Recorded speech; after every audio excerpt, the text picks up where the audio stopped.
So what's good, TMG fam? It's your boy Ellen. I'm back with another reaction. How y'all feel? Welcome back to the channel. Salute. So, continuing the conversation about space and all that it entails, let's talk about SpaceX. Elon Musk's beloved SpaceX. All right, this video is why Starship is the holy grail for SpaceX. All right, so we're gonna check this video out. Shout outs to CNBC.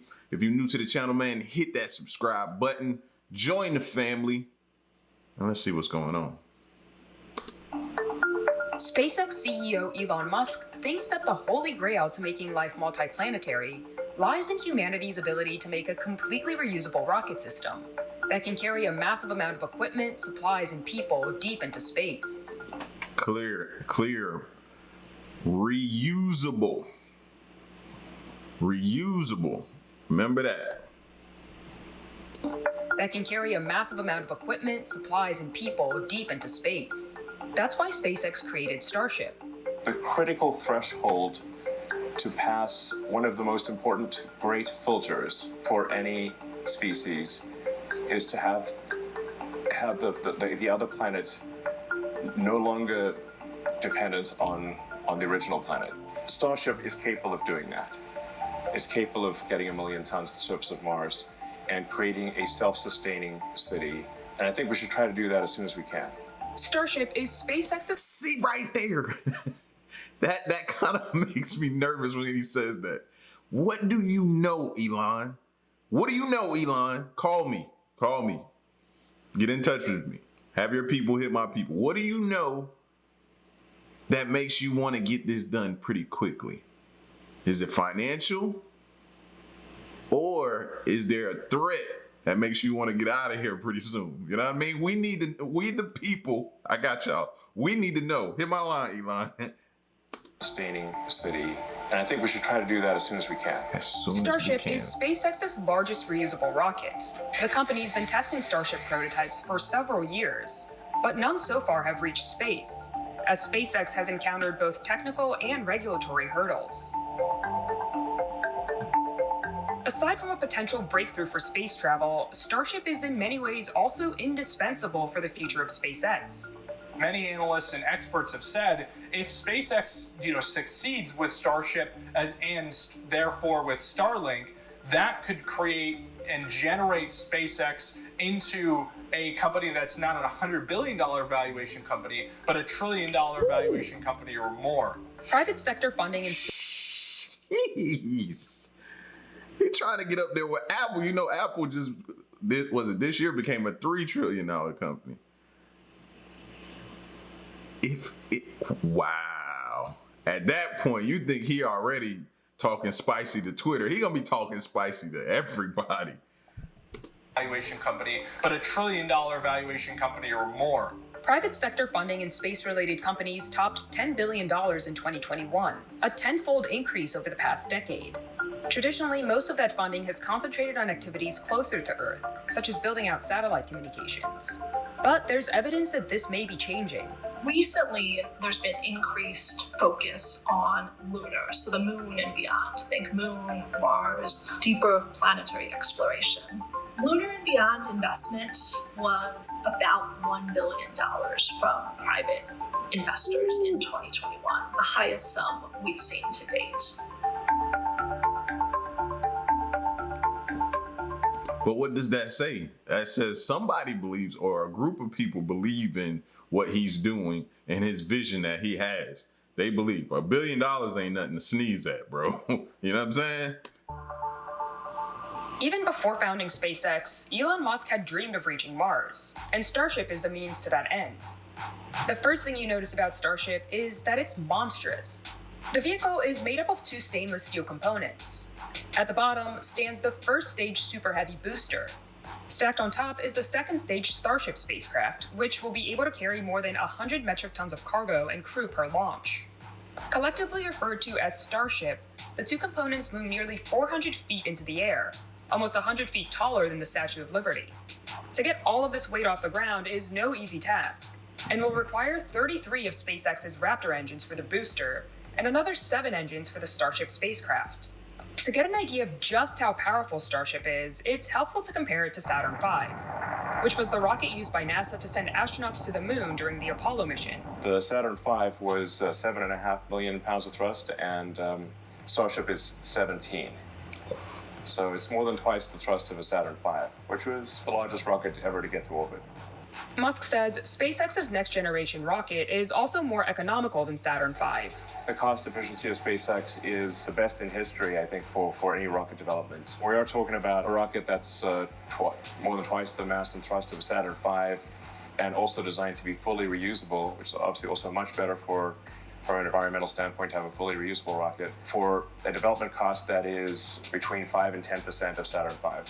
The key to lowering costs is... Yeah, because he want to have multiple. He don't just want to have one. The plan is probably for him to have a bunch of them to be able to keep that stuff in rotation. Not just the one to come back and reuse, having multiple missions going up there. Is reusability. SpaceX sells its smaller Falcon 9 rockets for between $60 and $90 million, but has brought the cost per launch down to under $30 million by landing the booster, the most expensive part of the rocket, and using it multiple times. With Starship, SpaceX hopes to go one step further, reusing both the Starship spacecraft and the booster. The booster is going to take off and then fly back to the launch tower and aspirationally land on the arms, which does sound insane. If it does come in too fast and shear off the arms, then I guess it will be a farewell to arms.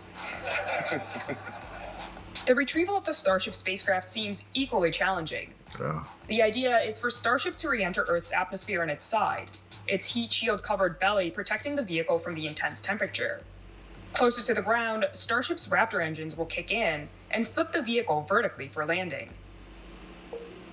Starship has yet to fly any missions, but the project has already brought in some major funding for SpaceX. SpaceX has new contract revenue streams through a major NASA deal to use Starship for the agency's Artemis program to deliver astronauts to the moon's surface by the middle of this decade.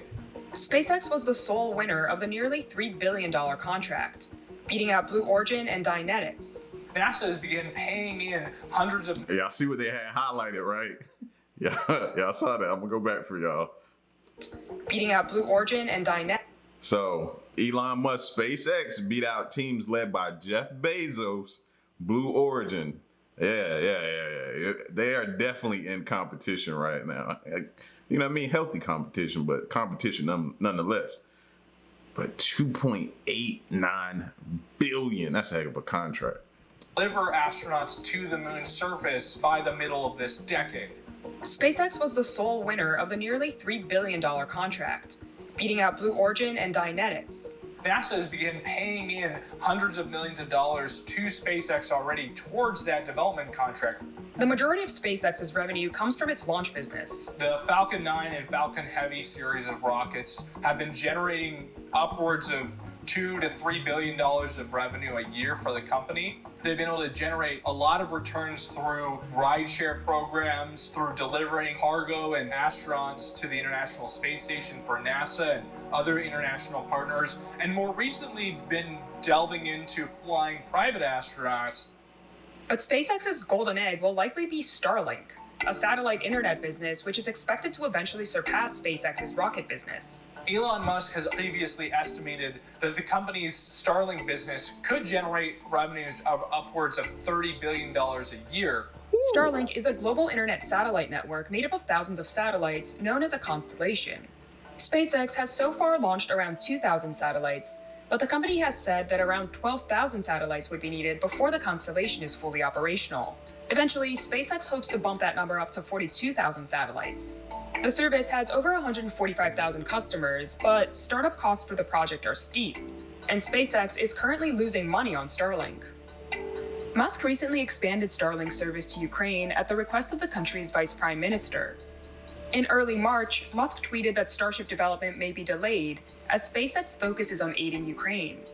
Under the current deployment plan for getting the number of Starlink satellites that SpaceX needs in orbit to get the system truly operational and global and providing service as broadly as they desire, it's very, very difficult to see how SpaceX will be able to achieve that in both a cost-efficient and a timely manner without Starship. Falcon 9 currently can carry roughly 50 to 60 Starlink satellites at a time into low Earth orbit. However, SpaceX executives have said before that the goal with Starship and its current design is to launch 400 Starlink satellites at a time into low Earth orbit. With the fates of Starship and Starlink so closely intertwined, the pressure is on for SpaceX to get Starship off the ground. But the company faces some steep challenges. Right now, of any technical problem, I'm spending the most time personally on Raptor 2. In November of 2021, Musk sent out a company-wide email to SpaceX employees, warning them that a Raptor engine production crisis created a risk of bankruptcy for the company. Later, Musk seemed to temper his message on Twitter, saying that while bankruptcy was unlikely, it was not impossible. More recently, Musk said that that's one thing about Elon on Twitter. Now, you got to take what he says sometimes with a grain of salt. You know what I mean? Sometimes he's just spontaneous with those tweets, man, and then that's how that whole Twitter, you know what I mean? So you have to take it with a grain of salt. But bankruptcy for the company. Later, what did I say?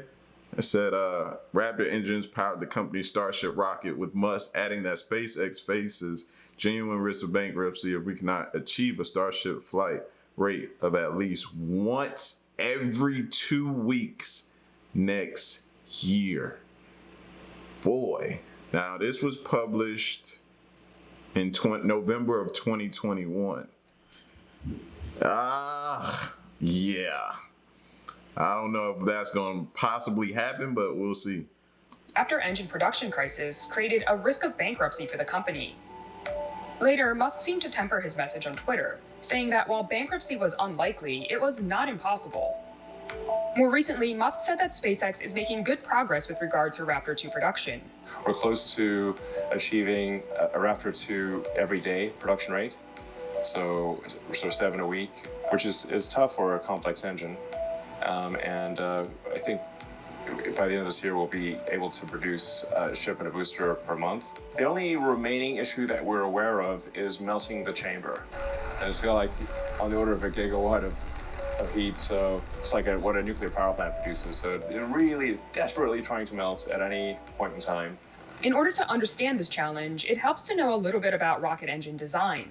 A rocket engine in a simple form, it's simple. You just have what is referred to as a thrust chamber, a combustion chamber. You just bring in oxygen and your fuel, and you're burning it into that chamber. The challenge is that chamber is running at really, really high pressures and really, really high temperatures. So doing that means that, first is I need to be higher pressure to push the propellant in, but then this chamber has to be able to handle the temperatures that is seen inside. As the oxygen and fuel burn, they eject a high-pressure gas from the nozzle, which in turn propels the rocket into the air. While most rocket engines use either kerosene or hydrogen as fuel, SpaceX decided to make its Raptor 2 engines run on methane.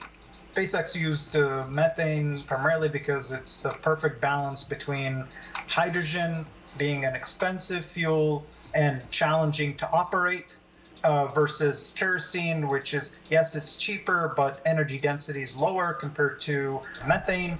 The key challenges with using methane is that it will run actually hotter than a typical kerosene. So SpaceX So that makes that combustion chamber extremely important, fam. Whew, it's critical. Is that it will run actually hotter than a typical kerosene. So SpaceX publicly noted that they've developed special alloys to handle the higher temperature of methane.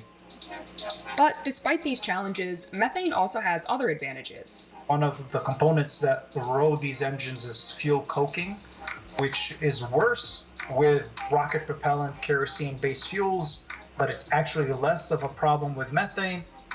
Coking is essentially the soot that you see coming out of your car exhaust.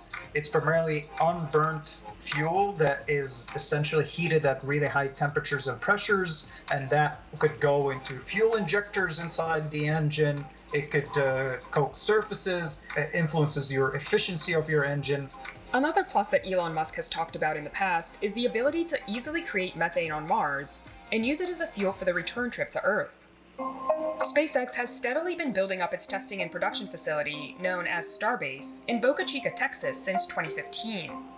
The move has garnered mixed reactions from locals, some saying that Starbase has helped create jobs and attract tourists, and others claiming the complex has displaced a beachfront community and endangered wildlife.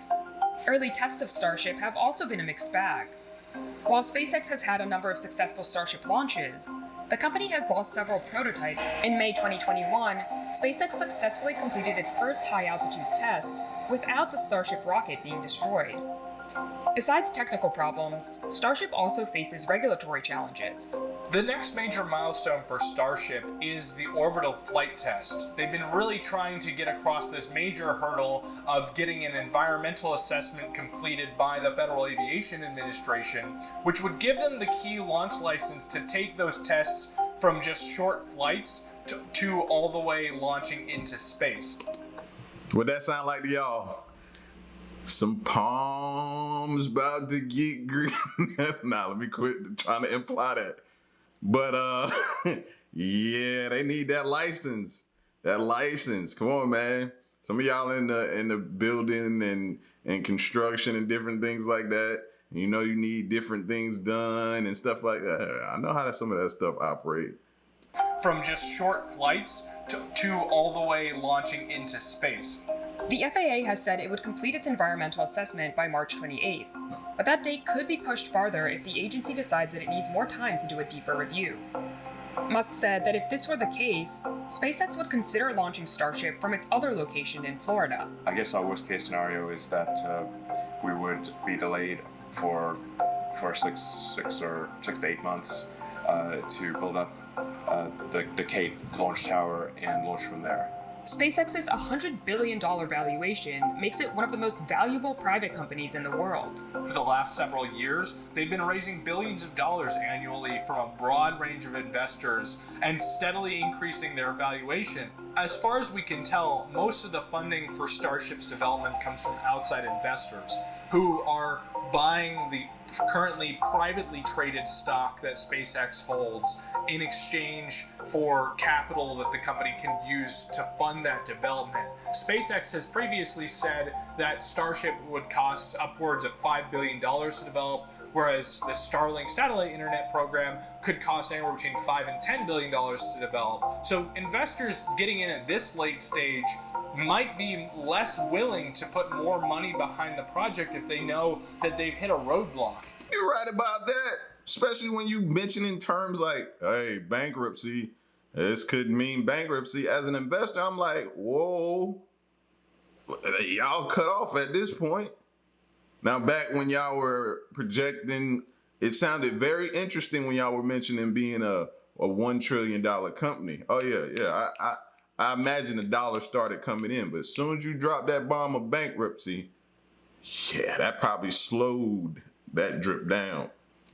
Beyond just benefiting SpaceX, experts believe that having a rocket like Starship that's able to lug a massive amount of stuff into space will open up opportunities for other companies. When you look at the infrastructure in space today, the International Space Station, other assets, they were required to be assembled piecemeal in space because we were limited in the ability to carry mass to space. If you now can create much larger systems or infrastructure that can be brought whole up to space, it requires less complexity, less on-orbit assembly, and thus is overall more efficient and helps drive creation of a space economy. Musk agrees that Starship would be widely beneficial. One of the rebuttals we'll sometimes hear is, like, sure, but what about all the problems on Earth? And I completely agree that the vast majority of resources should be dedicated to solving problems on Earth. Absolutely. I'd say like more than 99% of our resources should be oriented towards solving problems on Earth. It's important to note that NASA's annual budget is only 0.36% of the federal budget. And in fact, of the national GDP, it's less than 1/10 of a percentage point. Given this establishing security for life itself and having an exciting future and inspiring kids about the future, I think it's worth it. Let's go out there and find out what this universe is all about. Yeah, I'm kind of in the middle on that. I agree with some people who are saying like we're extending ourselves to spend this amount of money and sending this amount of money on SpaceX and all these space explorations, missions, and different things like that, and developments and stuff like that, when we have a ton of issues and problems here on Earth that need fixing. So I agree there. So did Elon. Now he might have threw out a little BS percentage that we would definitely have to double check behind him to see how much truly he's receiving. But yeah, I can't argue with people feeling that type of way. Hey, you know what I mean? So, but anyway, this is why Starship is the holy grail for SpaceX. Now, this video is, how old is this video? Let me see. This was done in March, so that's roughly not too long ago. I'm not sure how much they progressed since then, but I'll definitely keep on the lookout. If you guys know of any videos that gives a kind of update as far as where they are with Starship and SpaceX, drop it in the comment section. All right, drop the link in the comment section, and I'll check it out. All right, so if you're new, hit that subscribe button, man. Stick around and stay tuned. Leave a like, share. And we'll catch you on the next one. It's your boy L. I'm gone. Peace.